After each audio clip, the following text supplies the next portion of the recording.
하나님의 말씀은 예레미야 애가 1장 1절로 11절의 말씀을 우리 같이 한 목소리로 합독하시겠습니다. 슬프다 이 성이여, 전에는 사람들이 많더니 이제는 어찌 그리 적막하게 앉았는고. 전에는 열국 중에 크던 자가 이제는 과부같이 되었는고. 전에는 열방 중에 공주였던 자가 이제는 강제 노동을 하는 자가 되었도다. 밤에는 슬피 우니 눈물이 뺨에 흐름이여, 사랑하는 자들 중에 그에게 위로하는 자가 없고 친구들도 다 배반하여 원수들이 되었도다. 유다는 환난과 많은 고한 가운데 사로잡혀 갔도다. 그가 열국 가운데 거주하면서 쉴 곳을 얻지 못하며 그를 핍박하는 모든 자들이 궁지에서 그를 뒤따라 잡았도다. 시온의 도로들이 슬퍼하며 절기를 지키려 나아가는 사람이 없음이로다. 모든 성문들이 적막하며 제사장들이 탄식하며 처녀들이 근심하며 시온도 곤고를 받았도다. 그의 대적들이 머리가 되고 그의 원수들이 형통함은 그의 죄가 많음으로 하나님께서 그를 곤고하게 하셨음이라. 어린 자녀들이 대적에게 사로잡혔도다. 딸 시온의 모든 영광이 떠나가며 그의 지도자들은 꼴을 찾지 못한 사슴들처럼 뒤쫓는 자 앞에서 힘없이 달아났도다.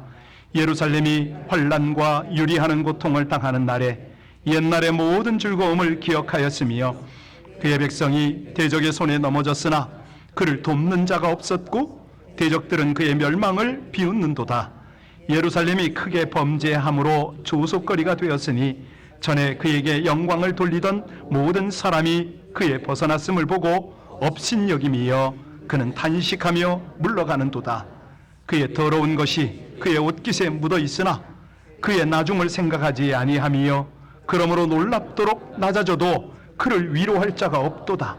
여호와여, 원수가 스스로 큰 채 하오니 나의 환난을 감찰하소서. 대적이 손을 펴서 그의 모든 보물들을 빼앗았나이다. 주께서 이미 이방인들로 막아 주의 성회에 들어오지 못하도록 명령하신 그 성소에 그들이 들어간 것을 예루살렘이 보았나이다. 그 모든 백성이 생명을 이으려고 보물로 먹을 것들을 바꾸었더니 지금도 탄식하며 양식을 구하옵나이다. 나는 비천하오니 여호와여 나를 돌보시옵소서. 아멘. 하나님의 말씀입니다. 여러분들은 주일에 교회를 오면서 어떤 기대감을 가지십니까? 사실 예배자의 자세, 예배자의 중심은 참으로 중요하죠.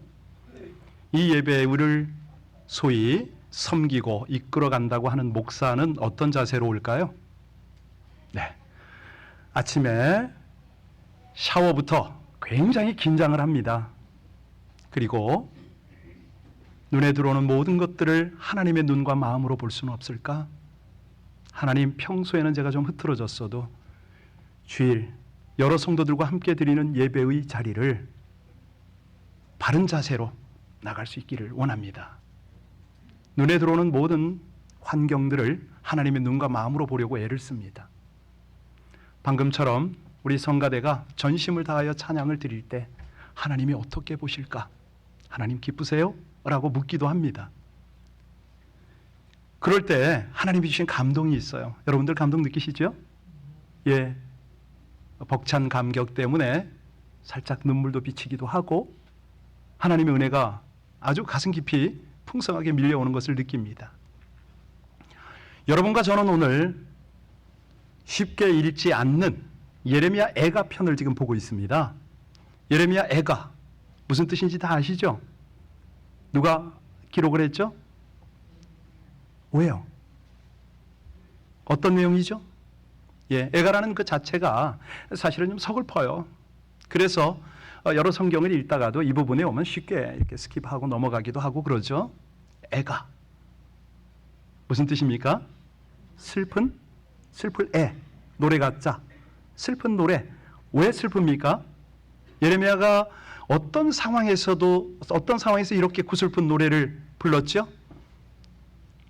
예레미야, 그가 지금 바라보고 있는, 살아가고 있는 현장은 예루살렘입니다.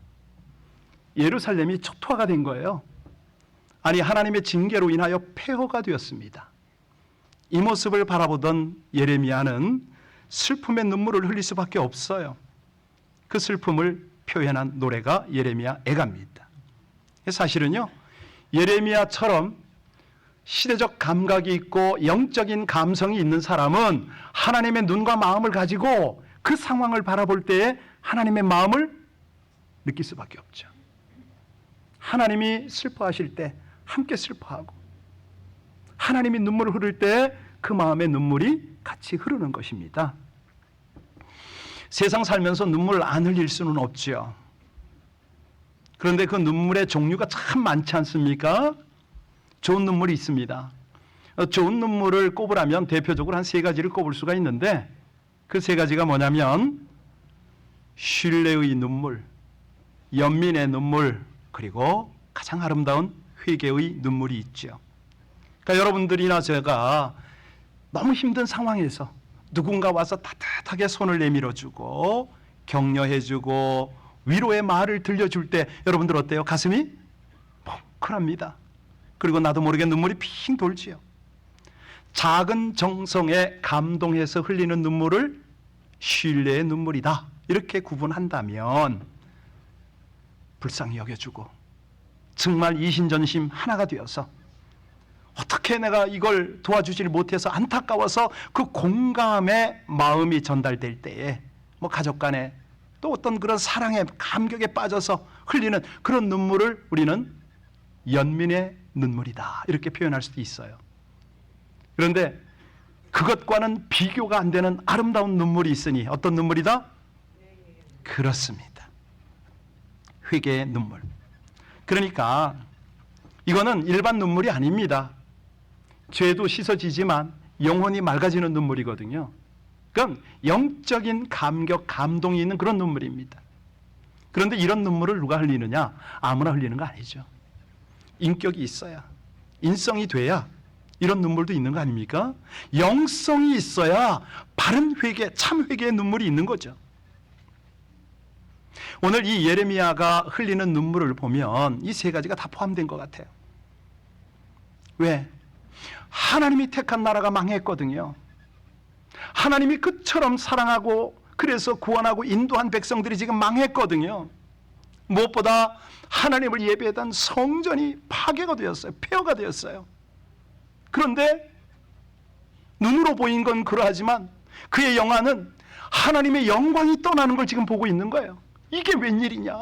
하나님의 임재가 함께 하셨고 하나님의 운행하심이, 하나님의 역사하심이 함께했던 이 성전이 이렇게 폐허가 됐으니 이 일을 어쩌면 좋으냐? 하나님의 은혜는 언제나 회복이 될까? 이것 때문에 마음 아파하는 거예요. 대적들이요, 예루살렘에 몰려온 대적들이 위세를 떱니다. 성읍을 다 파괴했어요. 유다의 자녀들을 바벨론의 포로로 끌어갑니다. 여러분 어떤 느낌이 드세요? 우리 조국이 이렇게 됐다면, 이 미국 땅이 그렇게 됐다면 우리는 어떻게 반응할까요? 예레미야는 이 모습을 보면서 하나님의 마음을 느끼려고 했던 거예요. 아니, 느꼈어요. 하나님이 이 폐허와 이 고통을 바라보실 때 그 마음이 어떠하실까? 하도 회개를 안 하니까 징계의 매를 드셨는데 백성들이 아파하는 그 모습을 보면서 아버지 되시는 하나님의 마음이 어떨까? 예레미야가 그걸 헤아린 거예요. 여러분들도 경험이 있잖아요. 사랑하는 자녀들이 말 안 들으면 어떻게 해요? 그런데 회초리로 종아리를 치고 나니까 종아리에 뭐가 남았어요? 자욱이 남았잖아요. 근데 그걸 보는 부모의 마음이 안타깝지요. 예. 이 녀석이 또 잘못을 할 거를 뻔히 알아요. 그런데도 여전히 부모는 안타깝습니다. 예레미야는 왜 이 애가를 우리 가운데 소개하고 하나님은 왜 애가를 묵상하도록 하실까요? 예, 그래도 마지막으로 한가득 희망이 있으니까 하나님이 아파하시고 하나님이 괴로운 중에도 이 슬픔을 우리에게 함께 공감하도록 하는 이유가 뭐예요? 소망을 놓치지 말아라, 이거 아닙니까? 여러분, 이 슬픔을 통해서요 우리가 배울 것이 있습니다. 뭘 배우죠? 예, 하나님의 사랑 배워야지요. 사실은 슬퍼하는 사람들에게는 그 영혼이 살아있어요. 영혼이 살아있는 증거가 아픔이 있는 거죠. 슬퍼하는 거죠. 이런 슬픔을 경험해야 그 다음에 깨닫는 게 뭐냐면, 아, 하나님의 위로가 여기 있구나. 하나님의 안타까움이 여기 있구나. 이 슬픔을 제대로 경험해야 하나님의 사랑의 위대함을 깨달을 수가 있는 거예요. 여러분들이요, 정말 사랑을, 하나님의 사랑을 생각해 보면 그러잖아요. 예수님이 고통당할 수밖에 없었다. 이게 진정한 사랑이다. 아니, 우리가 이웃을 사랑하게 하고 원수까지 사랑하게 하는데, 자식도 사랑하라고 하는데 어떤 느낌이 드세요? 이게 됩니까? 쉽지 않잖아요. 그렇게 하려면 뭐가 따르죠? 당연히 아픔이 따라요. 고통이 수반이 돼요. 그래야 사랑이 되는 거예요. 괴로움이 있어요. 우리가 하나님의 나라 의를 구하고 예배를 드리면서 뭐 삶의 예배를 드리자 아무리 외쳐도 행동 안 하면 그만인데, 행하려면은 힘들어요. 벅차요.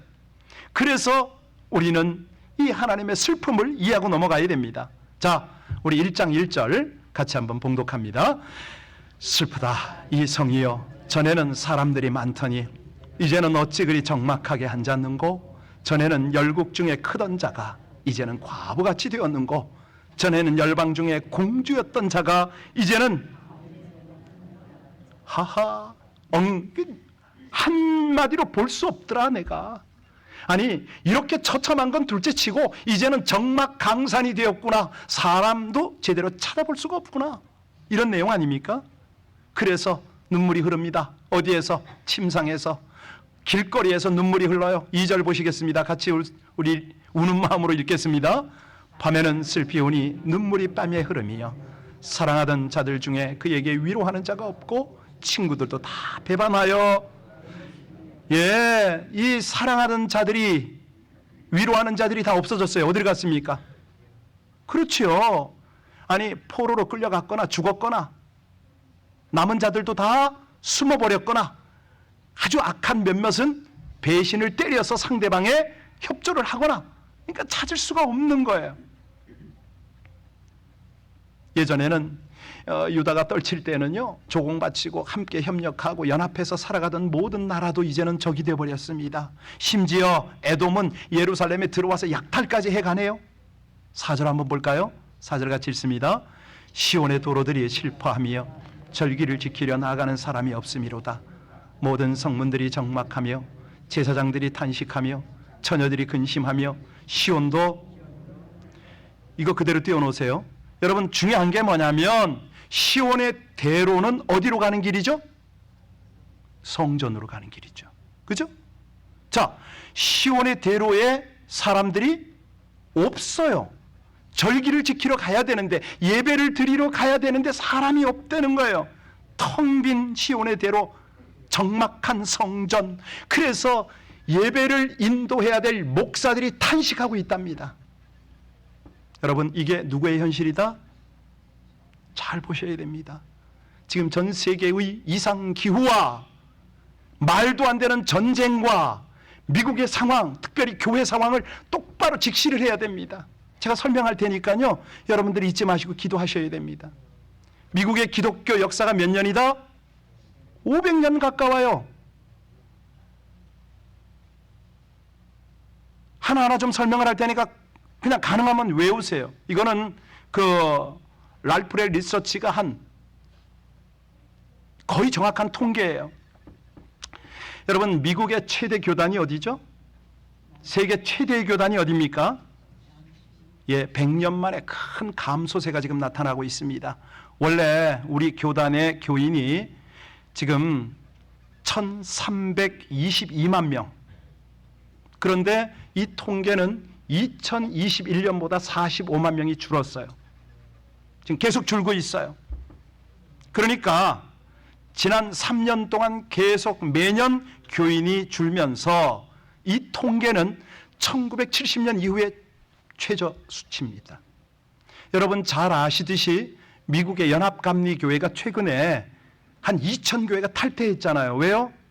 그렇죠. 예, 여러분 잘 아시네요. 그렇습니다. 동성애 그 사건 때문에 이런 감퇴가 일어나면서 계속 줄어드는 거예요.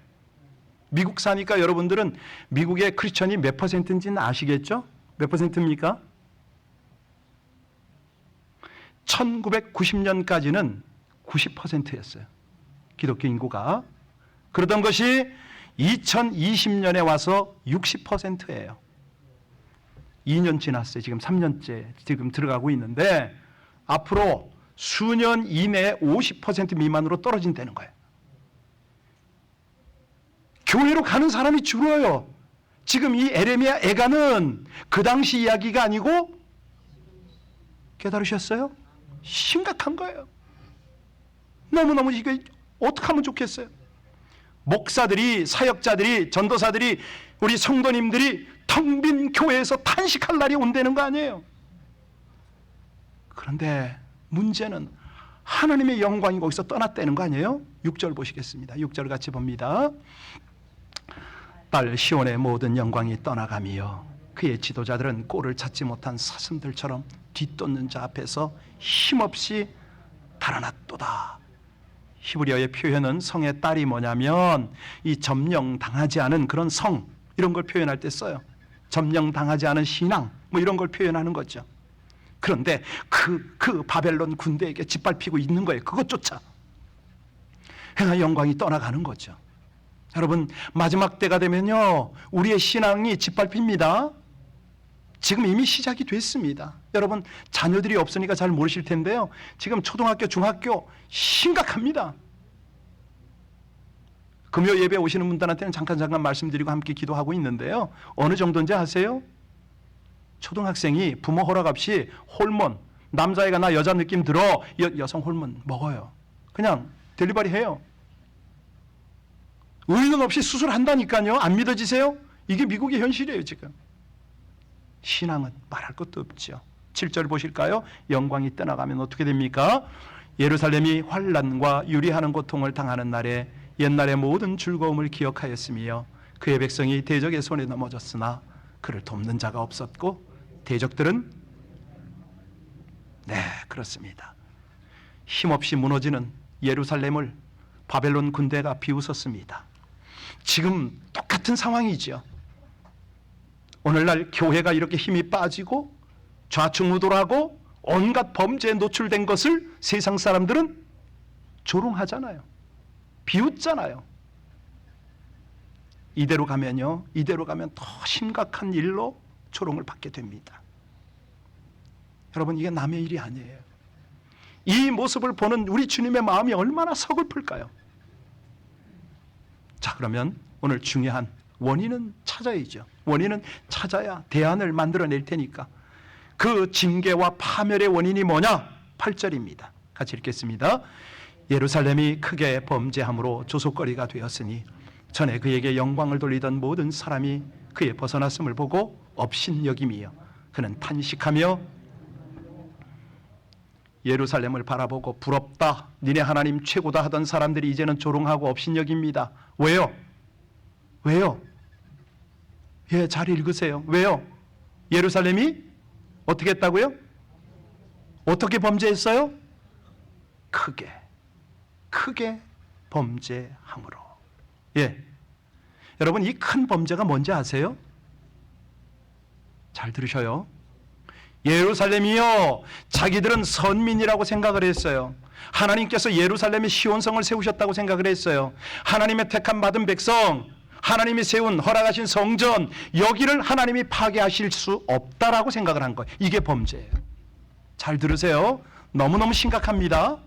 여러분, 이게 보통 일이 아니에요. 하나님은 절대로 당신의 몸된 성전을 파괴하지 못할 것이다, 이런 자신감, 이 근거 없는 자신감을 가진 거죠. 그런데 이게 파괴될 뿐만 아니라 이 징계, 이 모든 것들을 당하는 그 선봉에 예루살렘이 선 거예요. 한번 볼까요? 5절 한번 돌아가서 보세요. 5절 같이 읽습니다. 그의 대적들이 머리가 되고 그의 원수들이 형통함은 그의 죄가 많음으로 여호와께서 그를 곤고하게 하셨습니다. 어린 자녀들이, 예, 여기서 우리는 하나 분명한 하나님의 마음을 헤아려야 됩니다. 하나님은요, 세상에서 가장 혐오하는 것이 있으니 뭐죠? 죄입니다. 죄. 우상을 섬기는 죄는 물론이고 온갖 죄들입니다. 그런데 여기 이 나름대로 이들은, 예루살렘 거민들은 나름대로 자신을 가지고 있었어요. 아예 하나님의 성전이 여기 있는데 우리는 지켜주시겠지? 괜찮겠지? 보호막 정도로 생각했어요. 잘못된 보호막인 거죠. 여러분에게 지금부터 확인하겠습니다. 여러분 솔직히 대답하세요. 구원의 확신 있으세요? 어떻게 해서 구원 받으셔요? 예수를 믿음으로요? 그 구원의 확신이 여러분들을 천국까지 인도하실 것 같아요? 예루살렘 거민의 문제가 바로 이거였습니다. 잘못된 구원의 확신. 내가 예수님을 영접하면 무조건 내가 하나님의 자녀가 된다? 내가 하나님의 아들을 모셨기 때문에 내 속에 영생이 있다? 좋아요. 잘하셨어요. 아멘, 잘하셨어요. 문제는 뭐냐면 그러면서 왜 제 가운데 살아가냐 이겁니다. 이걸 지금 말씀하시는 거예요. 그러면서 왜 온갖 죄를 저지르면서도 그렇게 어떻게 당당하냐 이거예요. 구원의 확신이 천국 가는 패스야? 아니죠. 그거 아니죠. 자신이 예수 믿으니까, 교회 나오니까 별일 없다고요? 절대 그럴 일 없습니다. 아닙니다. 목사가 강단 앞에 서서 여러분 예수 믿으면 구원받습니다, 사탕 발림 할 수는 없어요. 아닙니다. 하나님의 마음을 분명히 전해야죠. 죄는 죄입니다. 죄를 해결하지 않으면 반드시 버립니다. 그런데 어떤 사람은 안심해요. 에이, 뭐 이만큼 가지고. 아니요. 하나님이 죄를 벌하실 때 바로 벌하시지 않는 이유 아시죠? 왜 참으시죠? 그러면 회개하고 돌아오기를 기다리는 거예요. 그런데 그게 한없이 기다리는 건 아니죠. 죄가 쌓이면 하나님은 언젠가는 벌하십니다. 그런데 그 벌이 5절에 여러분 보셨잖아요. 아니 6절 8절에 쭉 보면은 세상 사람들이 당하는 수치와는 비교가 안 되는 거예요. 세상이 조롱하도록 그런 벌을 당해요. 그렇기 때문에 혹시 살아가면서 곤란이 오고 어려움이 오면은 반드시 점검에 들어가셔야 됩니다. 꼭 돌아보셔야 돼요. 물론 모든 역경이 죄 때문만은 아니죠. 더러는 우리를 훈련시키고 우리를 더 큰 그릇으로 만들고 더 큰 복을 붓기 위한 하나님의 과정일 수도 있어요. 그러나 대부분 많은 경우는 자신의 죄 때문에 어려움을 당하거든요. 여러분, 우리가요 하나님 주신 성전이 아닙니까? 왜 병에 걸리죠? 건강관리 잘 안 하니까. 약 먹으라는데 안 먹잖아요. 아니 당 찼으면은 좀 그만 좀 단 거 먹으라고 그래도 먹잖아요. 운동 좀 하라는데 안 하잖아요. 웃는 분들 시험 들지 마세요. 저보고 하는 얘기예요. 저보고. 안 하잖아요. 아니 그냥 주차 스티커 떼어놓고서 뭐라 그래요? 재수 없다 그래요? 교통법규 무시하니까 그렇게 되잖아요. 가정에 왜 자꾸 분란이 일어나냐고요? 아내가 남편에게 순종 안 하고 남편이 아내 사랑하지 않으니까 분쟁이 일어나는 거죠. 당연한 거죠. 자녀들이 왜 삐딱하게 나가냐고요? 말씀대로 양육 안 하니까 그러는 거죠. 그때 우리는 교훈을 받아야 됩니다. 그러니까 내 역경을 단순히 하나님의 훈련이다 이렇게 단정 짓기 전에 내가 지금 어떻게 해야 되지? 내가 뭐 잘못하고 있어? 이거를 돌아보려는 거예요. 어떤 때는요 제 가운데 우리가 있는데도 하나님이 너무 오랫동안 참아주시니까 익숙해져요. 죄 짓는 게 익숙해져. 성찰을 안 해. 그러니까 자기가 자기 죄를 깨닫지를 않는 거예요. 그런데 하나님은 분명히 말씀하세요. 누구도 스스로 속일 수 없다. 네 양심이 네 죄를 안다. 분명히 말씀하시거든요. 왜 그렇게 자꾸 지적을 하시냐면 죄는 내가 짓지만 그 피해는 누가 받아요? 가정이요. 공동체가 받아요. 다 망가지는 거예요. 6절에 보세요. 지도자들이 꼴을 찾지 못한 사슴처럼 힘없이 달아나잖아요. 저는 이 구절 보면서요 가슴이 철렁했어요. 왜냐하면 아니 가끔 그것도 너무 자주 목사들이 간음을 했다, 무슨 뭐 돈을 횡령을 했다, 이단으로 막 간다, 이런 기사가 너무 자주 뜨는 거예요. 왜 철렁할까요? 저도 자유치 못하거든요. 저도 그 앞에는요 자신이 없어요. 똑같은 범죄를 저지를 것 같은 그런 생각이 들어요. 그나마 지금까지 하나님께서 저를 불쌍히 여기고 건져주셨으니까 다행인데, 앞으로도 제가 믿음 똑바로 가지면 건져주시겠죠. 그런데 죄를 안 짓는다는 자신은 없어요. 이게 솔직한 제 마음입니다. 왜냐하면 한번 보세요. 이게요, 제가 죄를 지으면 어떻게 될까요? 수많은 사람에게 상처를 주잖아요. 우리 교인들만 실망할까요? 아니요. 가족들과 안 믿는 사람들까지 비웃겠죠. 저를 한때 선교사다 목사라고 불러주신 분들이 있잖아요. 그분들에게 부끄러움을 심어줄 수밖에 없잖아요. 그래서 하나님의 이런 말씀이 나오면 이 죄를 암이나 에이즈처럼 여겨야 되는 거죠. 두려워해야죠. 멀리해야죠. 여러분, 오늘 말씀을 들으면서 좀 딱딱하다, 아이고 좀 부담이 된다, 이렇게 느끼실 분이 계신데, 여러분 회복을 원하세요? 회복 원하세요? 영광의 회복을 원하세요? 그러면요, 내가 지적받을 때, 누군가가 나에게 말을 해올 때에 억울하다고 먼저 생각하시기 전에요, 오해받는다라고 생각하시기 전에 한번 귀를 기울일 필요가 있습니다. 지금부터 알려드리는 거 좀 참고하시기 바랍니다. 한 사람이 지적하고 비난하면 무시해도 돼요.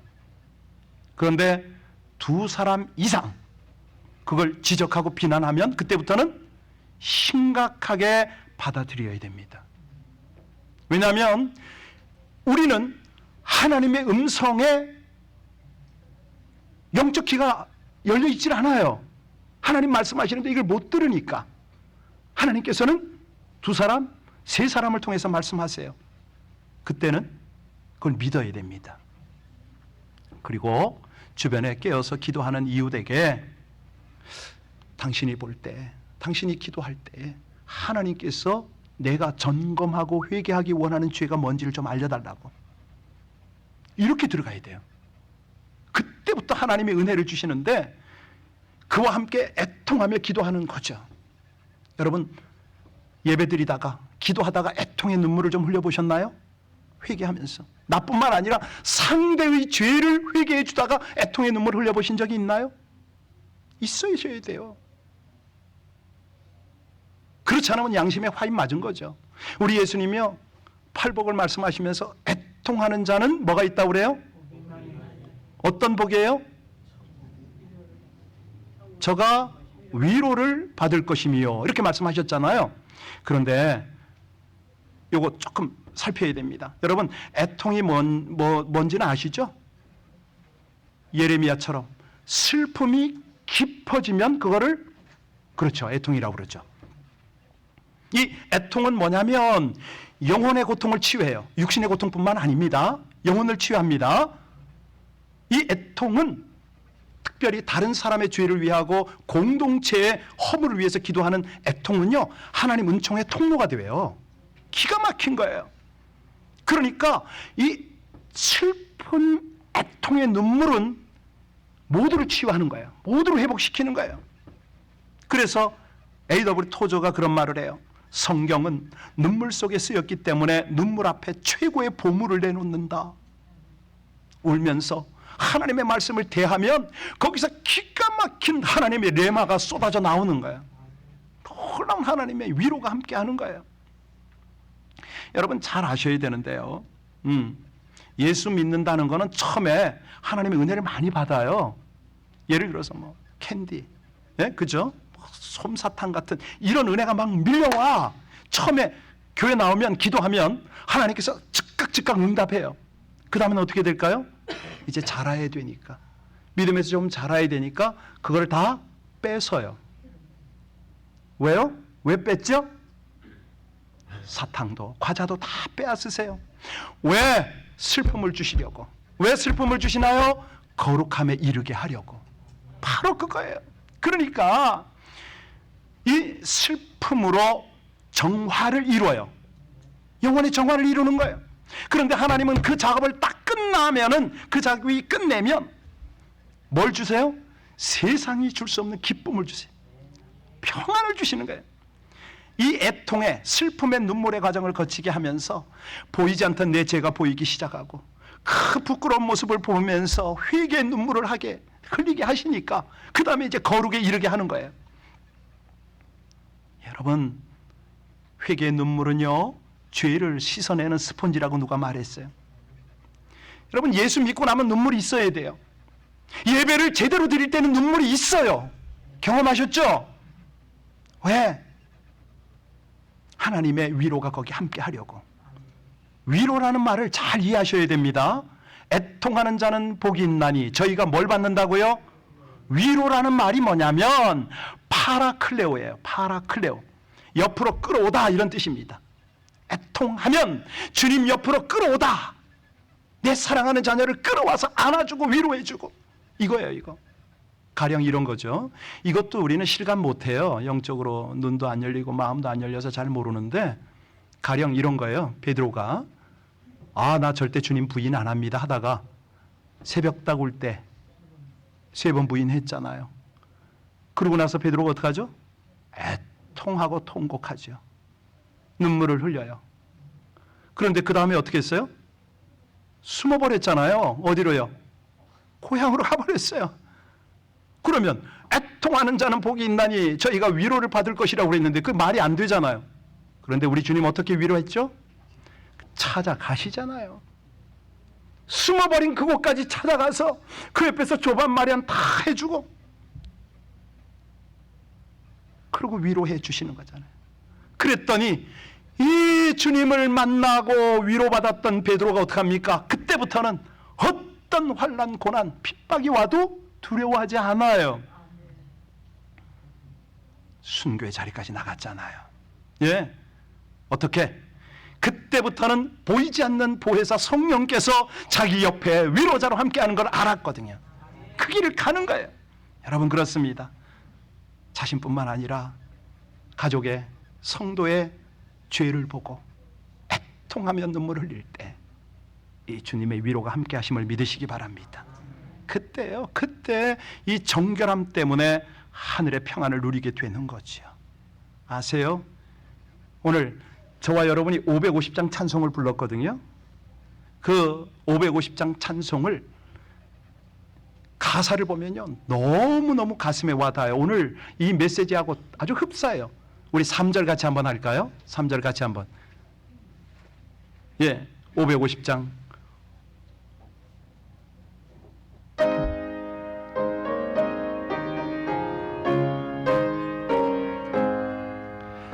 보아라, 광야에 화초가 피고 몰랐던 시냇물 돌아오네. 이 산과 저 산 마주쳐 울려 주 예수 은총을 찬송하네. 뭐죠? 생명력 없던 메마른 땅에 이 은혜의 강수가 흐른다, 이 뜻 아니에요? 이때는 3절로 빨리 돌아가서 파워포인트. 예. 시냇물이 흐른다는 거 아니에요? 그 후반부를 틀어보면은 산을 가르고 바위를 부수는 소리, 이 땅과 바다의 웅장한 화음, 이건 뭐냐면 하나님이 우주를 지휘하신다 이거죠. 너무 아름다운 협주를 만들게 해요. 이걸 뭐라고 그러냐면 우리는 하나님의 영광이라고 그래요. 이 영광을 하나님이 회복하고 싶어 하시는 거죠. 이거를 회복하고 싶어 하세요.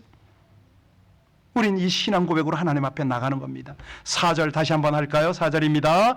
땅들아 바다야 많은 섬들아 찬양을 주님께 드리어라. 싸움과 죄악이 가득한 땅에 찬송이 하늘에 사무치네. 죄악과 분쟁 때문에, 이 세상의 신앙의 타락 때문에, 교회와 성도들의 타락 때문에 절망과 좌절밖에 없는 세상에서 시온의 영광이 회복이 된다 이거죠. 이거요, 이거. 예, 찬란한 빛으로 온 천지를 충만하게 채우시는 그 마지막 날, 여러분, 그 영광에 단 한 명도 낙오되지 않고 참여하시기를 주님의 이름으로 축복합니다. 그건 그때 일이고 또 이제 예배 드리고 바깥에 나가서 살아야 되는데 현실은 현실 아닙니까? 예화를 하나 들어드릴게요. 오랫동안 교회 밖에서 맴돌던 한 청년이 있었어요. 근데 이 청년이요, 갑자기 눈병이 걸려서 너무너무 아픈 거야. 할 수 없이 이멀전시로 달려와서 결국은 전문의에게 눈을 보였는데, 이 전문의가 눈을 정확하게 아주 정밀하게 진찰한 결과 긴장된 표정으로 청년에게 말합니다. 눈에 살인적 맹독이 들어가서 감염됐소. 당신 살고 싶소? 당장 눈 뽑아야 됩니다. 실화예요, 실화. 기가 막힐 거 아니에요. 아니, 가뜩이나 눈이 아픈데 살려면 눈 뽑으랍니다. 절망과 번민으로 몸부림쳤죠. 그런데 이 소식을 들은 한 친구가, 이 친구는 크리스찬 청년이에요. 찾아왔어요. 그리고 한마디 합니다. 마지막으로 한번 매달려 보라고. 여러분, 이런 절망적 상황에서 무언들 안 붙잡겠습니까? 붙잡았죠. 예. 친구를 따라서 친구가 다니는 교회에 나갔습니다. 의자에 앉아서 기도를 하는데 참 염치가 없는 거예요. 어린 시절에 나름대로 다니기도 했고 세상을 쫓다가 친구들이 그렇게 교회를 가자고 해도 끄떡하지 않던 자신이 이제 죽게 되었으니까 살려달라고 이제 온 그 모습이 자기가 봐도 너무 초라하고 한심스럽고 죄송하고 부끄러웠던 거예요. 그래서 하나님, 제가 너무 완악했습니다. 아니, 이 모습으로 왔으니 이걸 어떡합니까? 정말 죄송합니다. 그랬더니 어떻게 됐을까요? 눈물이 홍수같이 터지기 시작하는 거예요. 눈물이 터지니까 기도도 터지고 울고 또 울고, 얼마나 철저히 회개했는지 몰라요. 아니 그 시간 내내 하도 울어가지고 눈이 퉁퉁 부었어. 얼마나 울고 났더니 마음이 홀가분해져가지고 그 다음날 병원에 갔어요. 수술대 위에 나름대로 편안한 마음으로 누웠지. 그리고 이제 최종적으로 의사가 눈을 뽑기 위해서 마지막 검사를 딱 하는데 어떻게 됐다? 설교는 여러분이 해야겠군요. 예, 그렇습니다. 진찰하던 의사가 깜짝 놀라는 거예요. 그렇게 심하게 번졌던 독균이, 눈 밑에까지 들어갔던 독균이 깨끗이 사라진 거예요. 어떻게 사라졌다? 뜨거운 회개의 눈물로. 이 뜨거운 회개의 눈물이 흐르면 가장 먼저 일어나는 게 뭔지 아세요? 하나님과의 회복이에요. 회복. 이게 먼저 일어나요. 하나님을 제대로 만나는 거죠. 그때부터 무슨 일이 벌어져요? 육신적인 영적인 치유와 회복이 일어나는 것이죠. 말씀을 맺겠습니다.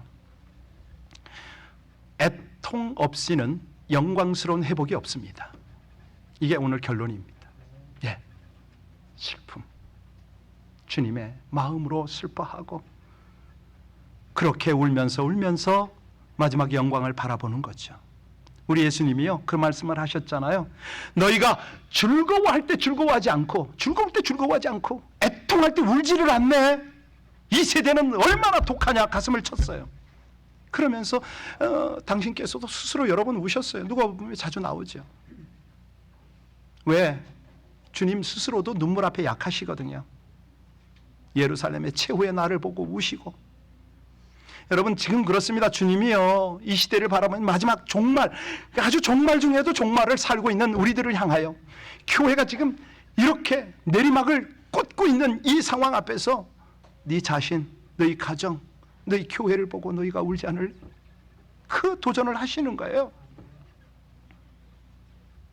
가슴을 두드리는 회개와 통곡으로 하나님 앞에 나간다면 하나님은요, 신실하게 우리의 기도를 들으실 줄로 믿습니다. 네, 그 진실한 회개에서 자신 살고 가정 살리고 나라, 민족, 교회 다 살리게 될 줄로 믿습니다. 이제는 우리가 이 미국 땅뿐만 아니라 조국을 통일조국을, 저 북한 땅을, 북한 동포를 살려야 됩니다. 이 재림 앞에, 주님의 아주 가까운 재림 앞에 지금이라도 우리 모두가 바르게 쓰임 받아야 할 것입니다. 이 은혜가 함께 하시기를 주의 이름으로 축원합니다.